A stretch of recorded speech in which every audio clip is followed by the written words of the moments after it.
I'm trapped. I've got no other choice but to live this god-awful life I'm foreseeing for myself. And I think when you get to that stage, it changes you.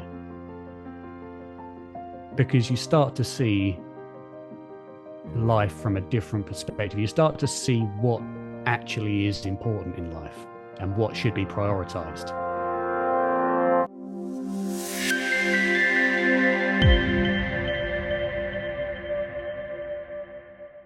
Darren, thank you so much for being here today.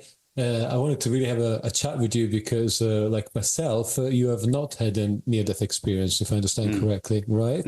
And correct, you also have you're also an afterlife researcher. You have your own podcast, Seeking I, which I'll link in the description below. And you got a chance to interview some of the biggest names in the field, really, including Bruce Grayson, Melvin Morse, Emin Alexander, Janice Holden, and Titus Rivers, to name a few. So I'm very interested in talking to not just NDEs, but with those that perhaps have been affected by all this research without having had the direct experience themselves. So I have a few questions, but just to create a bit of context, I was wondering if we could start with asking you what brought you to this field of research. So since I was about 12, I developed a severe generalized anxiety disorder and depression, which it's always been in my family's genes, so it wasn't inevitable.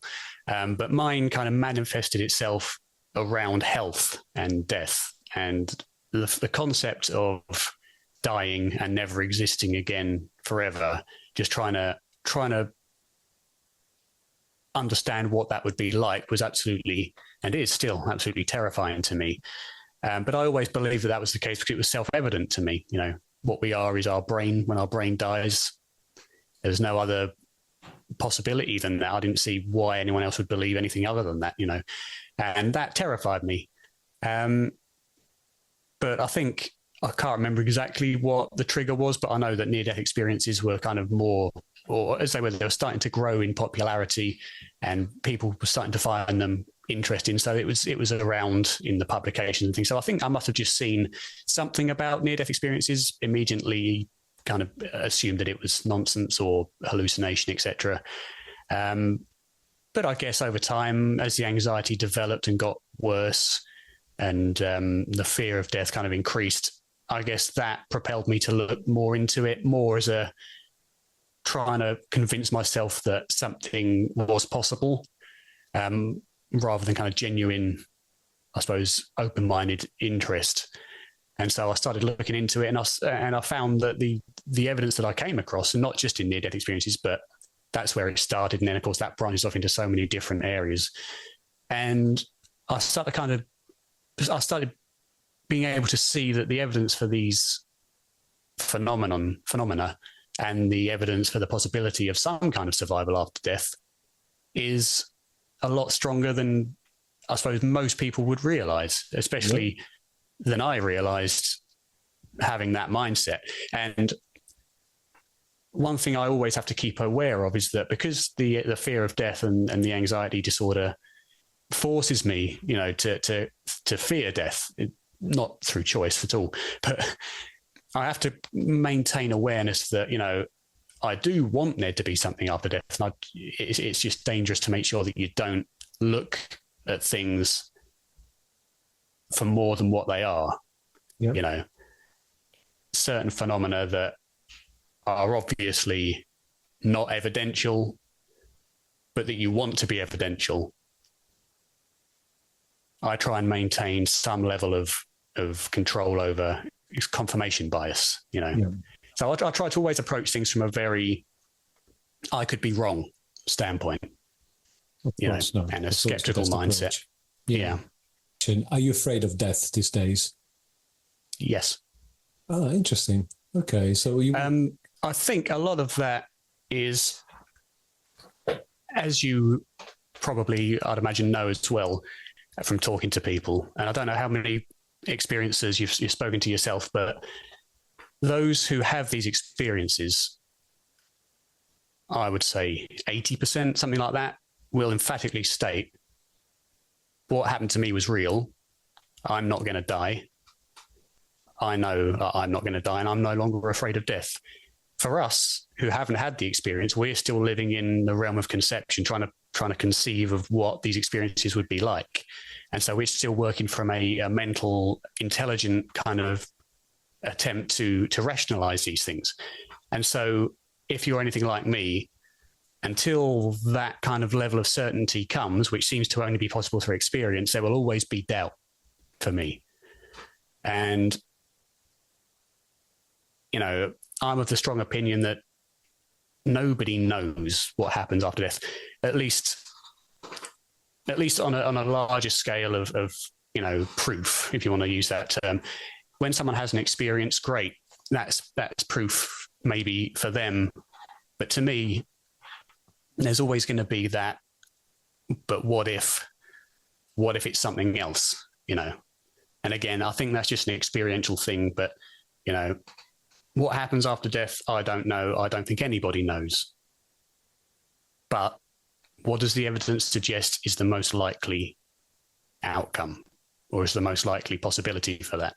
And I think at the most, or at the best, what we can say currently, or what I would say currently, is that there is more than enough evidence to suggest that consciousness can be experienced at a heightened level at points when the brain should not be able to sustain it, given our currently dominant paradigm.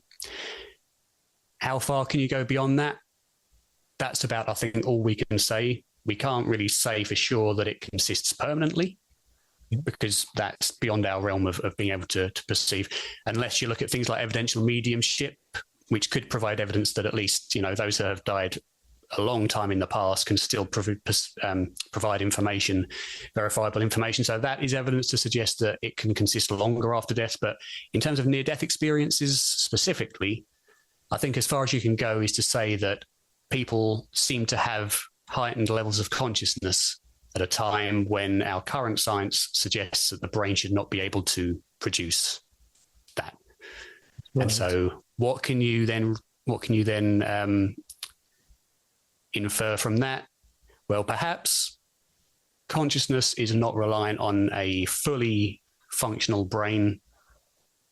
And then how you infer that further is speculation, because that's then beyond our realms of being able to currently measure. Yeah. No, that's an interesting take. I have to say, I wouldn't expect such an answer for you. There's no right or wrong answer, of course. I was wondering, so what about, obviously, so people have an issue with the subjective nature of NDEs, and that's always been the case. But it seems to me that now this new field of where we have the shared death experiences, we have the veridical cases. I mean, you spoke to Titus Rivas. Now he's one of the authors of The Self Does Not Dies, that lists around 100 plus cases which have been verified externally, right? We have the verified cases of the children remembering the past lives from Ian Stevenson's. And so I wonder I understand the complexity of trying to tackle such a dilemma, but I wonder if today we're able to, I guess the question I'm trying to formulate is whether someone who has not had near-death experience or the direct experience, they're still able to come to that level of realization by perhaps looking at the problem from different angles. Yeah. That's the thing. These things have to be taken very holistically, I suppose, is that the right word? In terms of everything, every different angle of evidence needs to be taken together to form a picture. The problem is at the moment is we're still living in a time where we've grown up through school, learning a materialist scientific background, which is understandable because materialism is very, very good for general day-to-day stuff. Yeah, absolutely. We can fix a liver, we can perform heart bypasses because we understand the mechanisms of how our body works and how the universe around us works. This is the same reason we can send space exactly. We can send space missions out to the moon and Mars and develop AI, and everything is based around a material understanding of our world. The problem is then you get consciousness, and that adds a whole nother level. So figuring out what that is and what that means about the big questions in life, why are we here? What are we? Where do we go after death? Why are we here in the first place? That then we need to look to other possibilities and other mechanisms of science that we have yet we've yet to discover, or at least understand fully.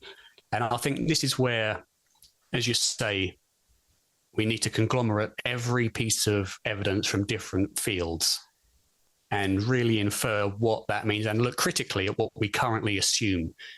Because assumptions, although reasonable, aren't infallible. The big assumption, of course, is that the brain produces consciousness, and it's a reasonable assumption because it's very, very closely correlated. You take anesthesia, you lose consciousness. But do you? Is that what that means? Or do you have consciousness that then you don't have the memory of, because anesthesia generally includes amnesics, which prevents memories from forming or access to memories. So again, does it take away consciousness? Does it prevent you from being able to remember having consciousness? And it's the phenomenology would be exactly the same in both cases, but we assume based on based on other assumptions we have of the brain and consciousness, that must be the case. But when you look at it, why is A any more reasonable than B? And when I think about, the brain creates consciousness, I always think, well, the evidence that we have is strong for that. As I say, we have correlations. We can see that when we feel love, these parts of the brain light up. When we snip this part of the brain, we lose the ability to see certain colors or whatever, I don't know. Why is that any more reasonable than to say that those measurements are indicators of the reaction of the brain from something that is being received by it? I probably haven't put that right, but to put it another way, if you have a radio and you open the radio to the motherboard, you whack part of the motherboard with a hammer, and immediately you lose all the high frequencies and the sound just sounds really distorted and horrible. You could infer from that reasonably that the sound is coming, the sound is originating in the motherboard. And of course, when you hit it with a hammer, because you're hitting the cause of that sound, it's messing around with it. But we know that's not true. We know that the sound is the result of a signal being received into the motherboard, being translated by the motherboard, and sending electrical signals to a speaker, which is pumping out vibrations through the air. We know the mechanism for that. So why is it not reasonable to suggest that maybe a similar correlation is going on with the relationship between the brain and the mind? That the mind is in fact external, and the brain is some kind of translator of consciousness into a world that we can understand.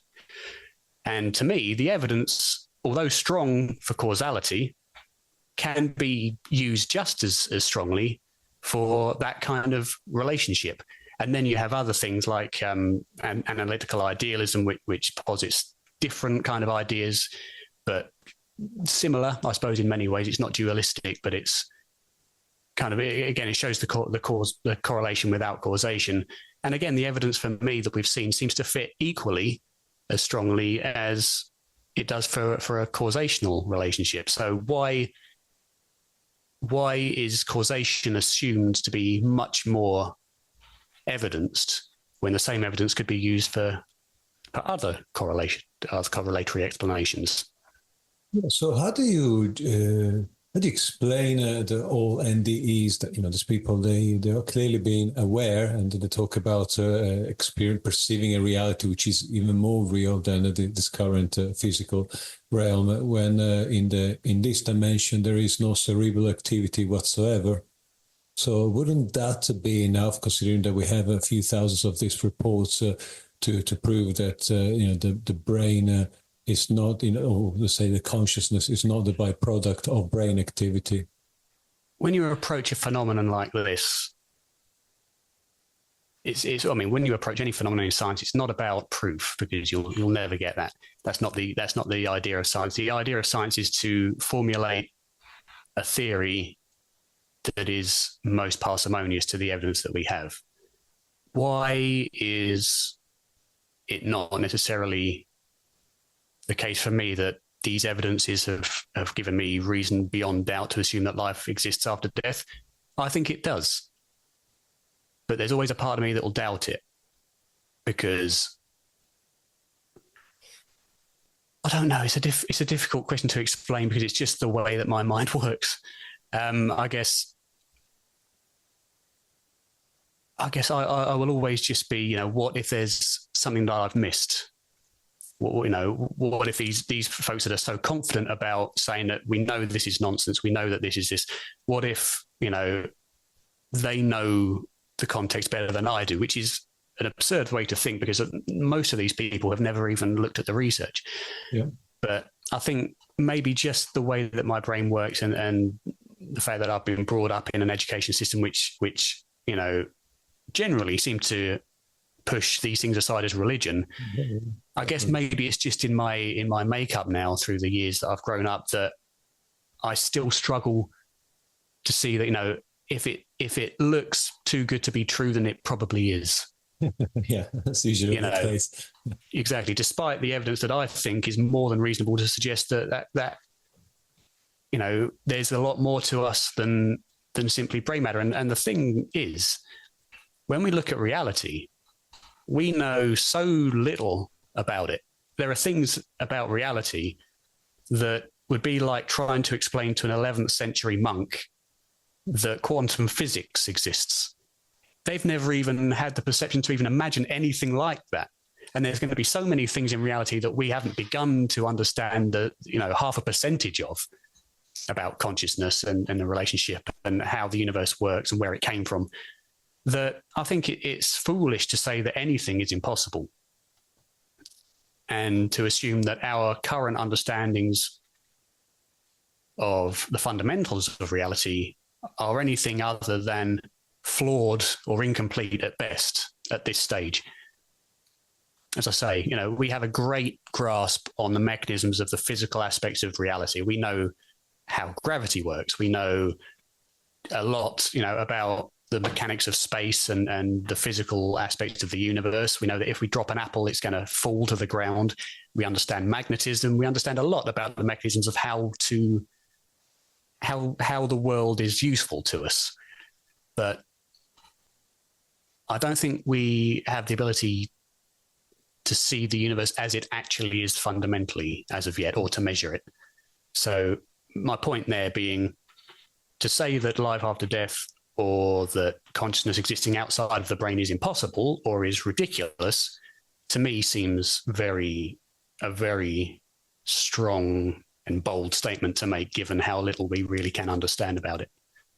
Oh, look, I agree with you that, first of all, we're tackling a very complex topic, which is beyond our human reach. So try to, describe something out of the world with worldly terms is obviously a conundrum. It's a contradiction. So I understand this difficulty. I think, and I can relate with your difficulty. I think, first of all, I'll say to everyone that a little dose of skepticism, it's certainly healthy. I think I understand that what if attitude to something so complex like, trying to prove the afterlife. The way that I think that worked for me over years and years of trying to make sense of these complex things that, as you mentioned, we know very little about. I think I can summarize it nicely with what Raymond Moody mentioned. I think even after his Life After Life book, he wasn't convinced that there is life after death. He still kept that dose of skepticism. But I think there came a time, I think maybe shared death experiences made an impact for that. But I think there came a time where, I don't know, you probably know yourself, he just said, I give up because there's just too much that it would be, I guess, kind of silly of me to try and remain with my old beliefs. And I think you're right. We will never be granted the opportunity to understand precisely what's waiting all of us. I've come to terms with this, and I accept. What I also say though is that perhaps we don't need make the example of the fact that we don't need perhaps an exact map of the states to know that there is another continent on the other side of the ocean.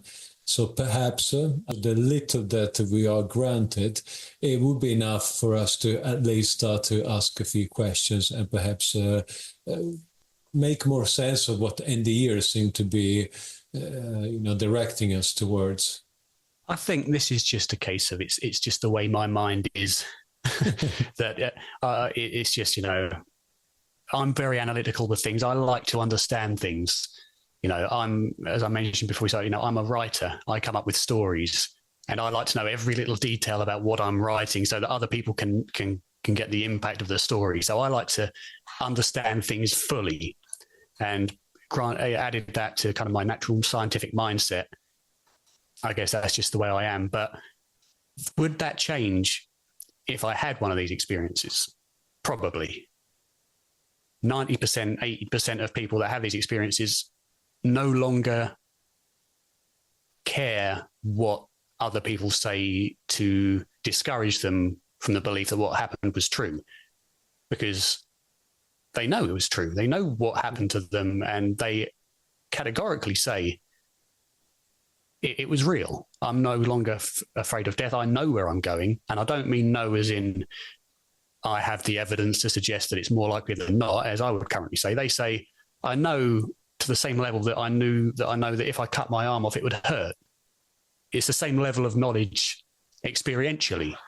And I think, would my mindset change if I had the opportunity to have an experience? Hopefully not as a result of nearly dying, which would be probably cause the anxiety to get even worse. But if I had an experience, a spiritually transformative experience, they call it like that, maybe that would then convince me. But I think personal experiences are great, but they're no good at convincing other people, which is where I think I, and probably you as well, look more for the empiricism, the empirical evidence to suggest, because that's all we can work with.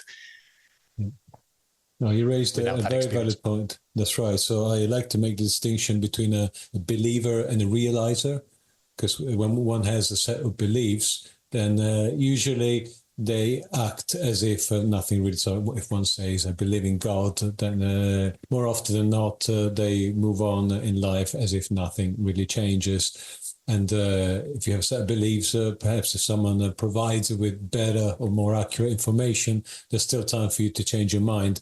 But once you've realized that the Earth is round because you went on a high-altitude flight or you've spoken on Zoom with someone on the other side of the globe, then, there's nothing else anyone can say to convince you the opposite. So I think, for me, I struggle to see that, you've had this experience and you say you know what it is. But to me, I struggle to see, well, how can you know that just from an experience? Because there could be so many other things that are causing this experience. But again, that's just a case of me not having had that experience. And so I don't have that perception of knowledge that they have. And trying to explain or trying to convey a subjective knowledge, not just a knowledge, but a subjective sense of knowing something, is impossible to someone else. So if we were to have one of those experiences ourselves, I would probably completely change and I would become less critical, less skeptical, because if it's true that knowledge is gained and I'm in that lucky 90% or whatever that has that level of knowledge after an experience, then I guess no amount of skepticism would be sufficient to cause me any more doubt. That's because, right. As you say, it's like being a flat earther all your life and then going up in a rocket, and building the rocket yourself so that there's no fisheye lens in any windows or whatever other strange excuses they come up with. But building the rocket yourself so that there's no other possibility for anything to be misconstrued. You go up in a rocket, you look down at the Earth from however far away you need to be to see the curve. You see the curve, you think, I go out a bit further, I see the whole thing. What do you do with that? Right. You can't doubt that anymore. Oh, no, and I think it's the same kind of thing for those who have had spiritually transformative experiences. But for me, having not had an experience like that, I think that level of knowledge is not attainable to me outside of personal experience, and probably to anyone. Okay. Well, there's still time to perhaps change your mind. I don't know. I mean, obviously, NDEs, they often speak about that one doesn't necessarily need to die to perhaps change the mind. And of course, we non-NDEs need to struggle a little more. I mean, they often, yourself probably, they take about 7 years on average to integrate an experience like that. So again, it's important to make the distinction between the realization, direct experience, and the integration of that realization, which don't often come together. That's interesting. I recently finished recording the audiobook for, Robert Coppice. Bob Coppice.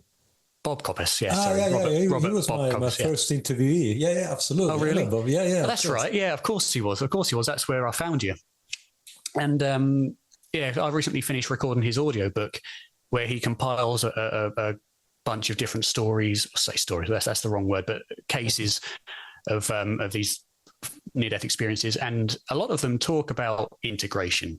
And interestingly, it's never a case of, it is sometimes a case, but more often than not, it's not necessarily the case of this happened. I don't believe this happened, but I slowly begin to believe it happened.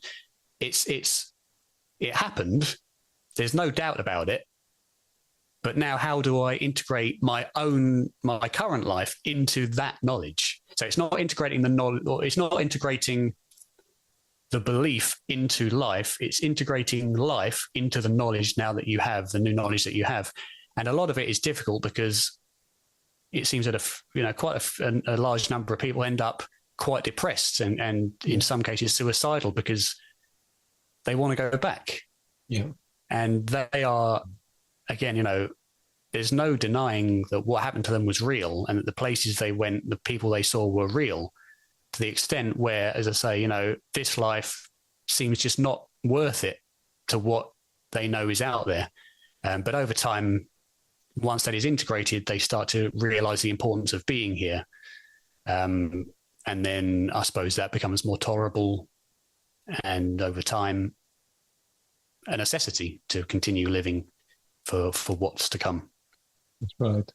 So that's an interesting point you're raising. I think from where I stand, I could be wrong, of course. It seems to me that you're still going through this integration process. That there's obviously part of you that accepts that perhaps there is something else. Otherwise, you wouldn't have spent the last 7 years researching. You would have given up way sooner, in my opinion. But I understand that it's a safe place to make sure that you also maintain that what if attitude.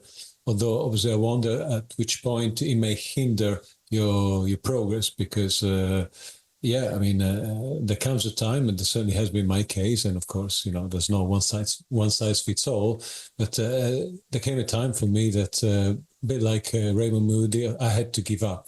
Like there were too many things pointing to the same direction that and obviously it wasn't an overnight change. It was a gradual process of integration, which is still ongoing. I mean, it never really ends, right? But perhaps there comes a time where like, okay, I guess maybe there'll be that 1% of one if that I'm still maintaining, but the 99% is showing that in the way I'm also living this life myself, it seems almost as if I had an NDE myself, even if I didn't have one. But I wonder if all this research has affected the way you look at life at all.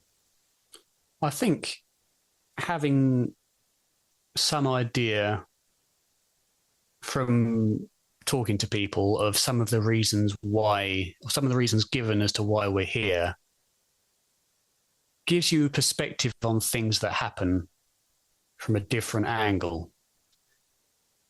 I've always said that if the opposite is true and we're just here through chance, through natural processes, which to some degree I think is true, but in terms of meaning, I think there's definitely meaning. But if it was all just complete random occurrences from this one little microbe that came off of a meteor, happened to, get the perfect instances where it was able to start the process of evolution and it ended up with us just through random processes, and there's no reason outside, there's no meaning outside of that, then that just to me is a very, very cruel joke, because that's just loving and hurting and being joyous and being miserable. These days, a lot more so being miserable, I think. But, growing up loving people inherently, as if you were soulmates, just to lose them, I use that example because my mum is my soulmate for sure, if you believe in soulmates. And, I'll lose her one day. And to go through that kind of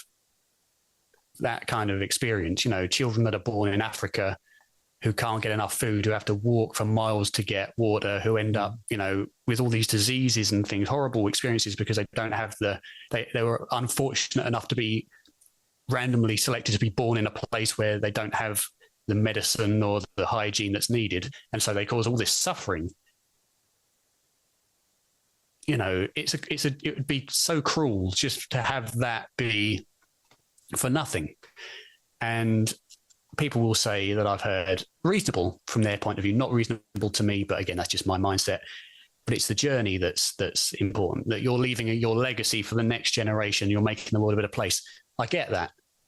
But what does it matter? The universe is going to expand beyond life capability forever. And everything anybody's ever done, doesn't matter if you're Hitler, doesn't matter if you're the best saint in that ever lived and did everything for everyone. It doesn't matter, because all that suffering, all that kindness disappears with the universe as it experiences the big crunch or whatever it's called. Yep. And that's it.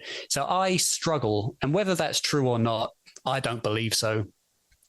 But I just don't see that mindset as being a constructive way to live, a productive way to live, nor a pleasant way to live. And I think that what I've heard from near-death experiences and what I can rationalize from the evidence provided is that I think I would give it a 80% assurance that there is meaning to life. And to me, I don't know, that just seems a much more pleasant way to live. And I don't think it's any less reasonable than a meaningless universe in terms of evidence and belief. But I think, for me personally, what caused the biggest shift in the way I see the world was when I was 16 and I had a breakdown through depression and anxiety, and I became suicidal. I wouldn't ever have done it because the fear of death, that wasn't a possibility. So I was trapped. To give you a sense of why I was depressed. Sorry, I'm probably going off on a side rant here. Please. My anxiety, when you think of anxiety, a lot of people think you're scared of everything. That's to some degree true. But at least for me, it's a very physical thing. Okay. So my body releases chemicals as if there's threats, and releases adrenaline, cortisol, all these sorts of hormones that just cause havoc in your body. And one of those symptoms, for example, is IBS, irritable bowel syndrome. And it's when it's bad, it's kind of as if you have a stomach bug, like 24/7, maybe slightly more mild, but okay. And it sucks, and it causes pain, diarrhea, no energy. But during this time when I was 16, that was a part of it, the IBS, but there was also constant dizziness, lightheadedness, living in a state as if you were in a dream. Nothing felt real, and that was terrifying. My heart would pound, and I was shaking. This was every day of my life for God knows how long. And it just got to a point at 16 where I didn't want to live like that anymore, feeling ill. And I couldn't see a future outside of that. I thought, if I'm feeling like this now, can I really see myself living another 80 years feeling like shit every day of my life? No, I don't want to live like that. But death frightens me. So what do? I'm trapped. I've got no other choice but to live this god-awful life I'm foreseeing for myself. And I think when you get to that stage, it changes you. Because you start to see life from a different perspective. You start to see what actually is important in life and what should be prioritized. And especially nowadays, you know, I look at the state of the world as it is and the constant arguments and nastiness that goes on between people for things to me that just seem so, what's the word? Impractical, I suppose. Yeah. So trivial. Yeah. And you think, you know, maybe again, you know, that's a result of being at such a low point in life. But to me, some of these things that people argue about and genuinely bully and are so nasty to each other about just seem so unimportant in the grand scheme of life. You know, instead of using your energy to argue about the definition of a word, go out, lie down, look at the sky, go and stroke your dog, go and plant a tree, enjoy life. Because, I mean, I'm 30 this year, which is still very young, but you know, we're not here for a long time. Regardless of what comes after us, why waste energy on some things that are so trivial and unnecessary when we could be sitting in Africa with botflies bearing into our faces and, you know, losing eyes and having to walk for miles to get water? We were lucky, so lucky to be born in a situation where we've got, yes, we struggle. It's a different type of struggle, and it's bloody hard to live in a different way.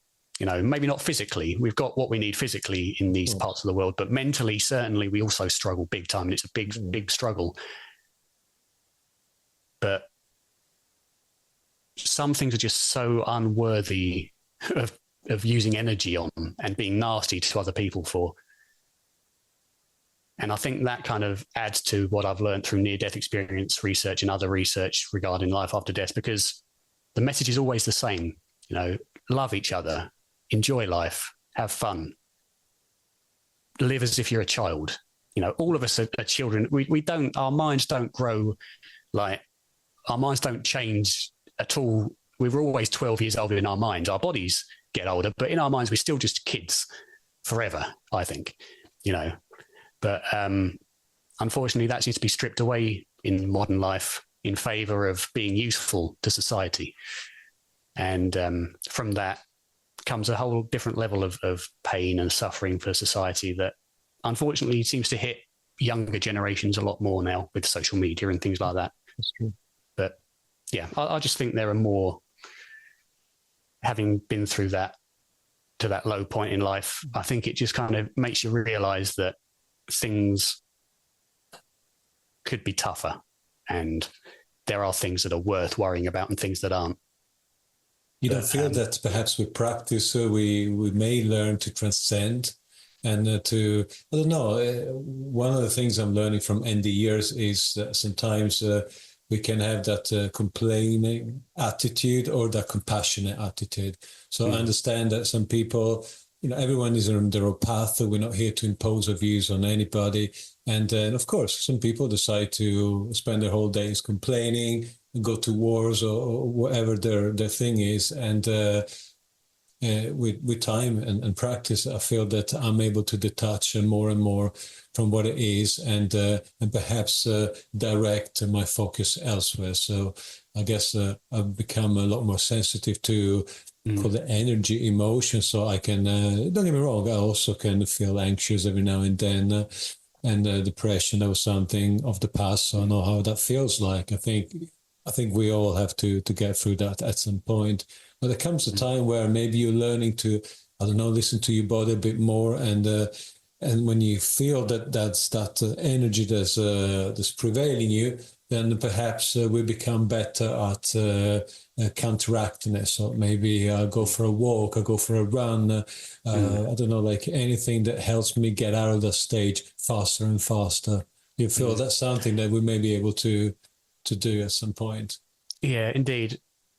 And I wonder to some degree if that's, again, just, the luck of the draw for me with the genes I've got that, lead to not just having anxiety, but an anxiety disorder, and whether that will kind of affect my ability to do that. That's more than likely why I take things to heart. I don't know whether that'll ever be rectifiable or not, because that's just in my DNA, But I don't know. I just think, if people, a lot of people, especially those in more power positions, were able to focus their energy more on society, the quality of society, the quality of the world, rather than the quality of themselves, perhaps in some degrees, in some cases, then we would just progress so much faster without worrying about things off to the side that are, constructs of the human mind, just focus on making life happy. I wonder what's the biggest lesson that you learned from all the research you've done? Probably that reality and the universe and the way everything works and what we are, even the most fundamental thing about reality, what we are, we haven't got a clue. We know maybe, the skin of the onion of what there is, if that. Yeah. And there's so much more out there that, as I say, as I said earlier, we haven't even had the ability to conceive of certain mechanisms that exist, especially for consciousness.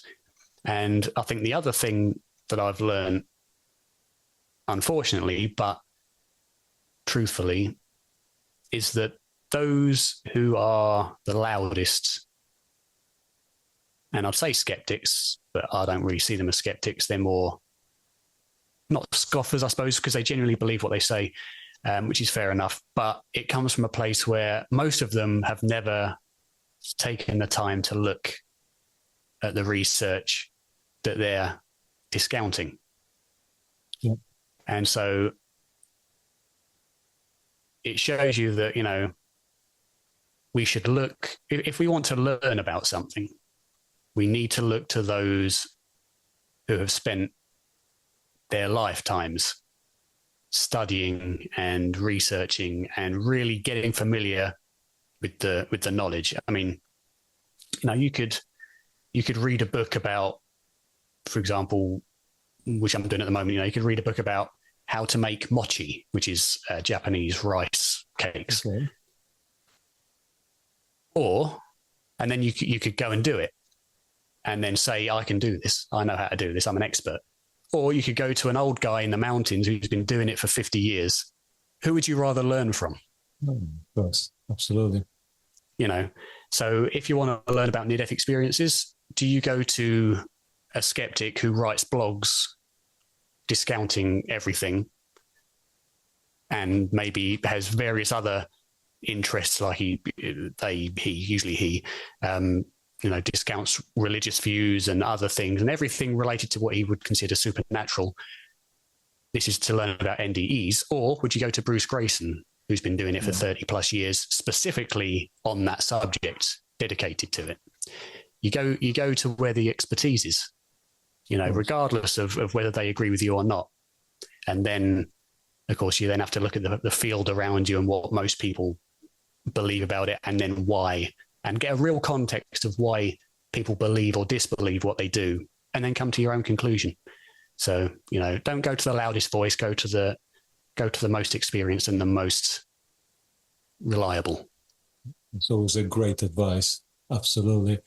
I'd be curious to know, what's your idea of God these days?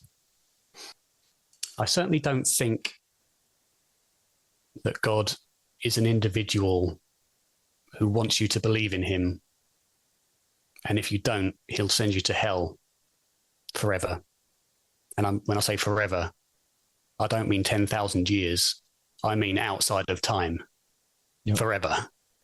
But at the same time, loves you loves you unconditionally and wants to and will forgive you unless you don't believe in him. That to me doesn't work, at least theoretically, nor does it work for me morally. So in that sense, I'm an atheist for general religious. Can I say I'm an atheist? probably not, because I can't say for sure. So maybe I'm more agnostic. I don't know if there's a God like that. I hope there isn't. And I see no reason to believe that there is. In the years, or at least no good reason. Yeah, they seem to prove that the idea of a God that judges us should be reviewed, to be honest. That potentially that's something that the church and institution have created to control the masses. Yeah, I think a lot of that was injected throughout the years into the Bible and the texts, because, you know, the Bible was written so many years ago in a culture and a context that's so far removed from our own now. There's no way. Absolutely. Exactly. There's no way we can take that as being the original teachings. That's just, maybe it is, but I can't conceptualize that. I can't believe that. So yes. I think I can't believe in a God like that. Maybe I'm wrong, but I don't think I am. So maybe in that sense, I'm better off classing myself as agnostic. I think one can reasonably use the term God to describe a force in the universe that encompasses all of what consciousness is. But again, we're arguing words and definitions. Yes. So it's tricky. But if you were to ask me, what do you think God is? I would say that I think God is effectively the fundamental nature of life, whatever that may be. I don't think he's a judge. I don't think he's a he. I don't think he's a she. I think it's a conglomeration of all of us, at least from the near-death experiences. And I'll go back to near-death experiences a lot because that's obviously probably the closest we can get to knowing what happens after death, but also things like mediumship, evidential mediumship, speak a lot that we come from a single source. And there are philosophies such as analytical idealism, which say that we are a dissociation from one mind. So that one source, that one mind, that collective consciousness is what I would define as God. That sounds like a good definition, to be honest. I have one last question for you. What's the meaning of life? I don't know, but I can tell you what I think. I think the meaning of life is to learn, be happy, and do what you can to help others be happy. I think that's about as close as you can get. Well, this is very close to something that an NDE would say, to be honest. Yeah. It really is. Yeah, love yourself, love others, help them find love, and just enjoy life and learn, grow. So, yeah. Darren, thank you so much for your time. It was a pleasure. You know, it was unexpected, the direction that this conversation. That my interviews as well, they always end up like that. When I'm talking to other people, you always end up going off on some strange tangent, but you don't want to kind of redirect it because it's always so interesting. Yeah, exactly. But I hope I didn't waffle on too long and answer questions that weren't asked. No, absolutely. I really appreciated it, and wishing you all the best. Thanks, and you, Danny. Thanks for having me on. Hey guys, thanks for watching. If you enjoyed the video and want to support the channel, leave a like, subscribe and hit the bell notification button to be notified of the next episode. Until then, enjoy the stream we all call life and live the love you want to see in the world. Bye for now.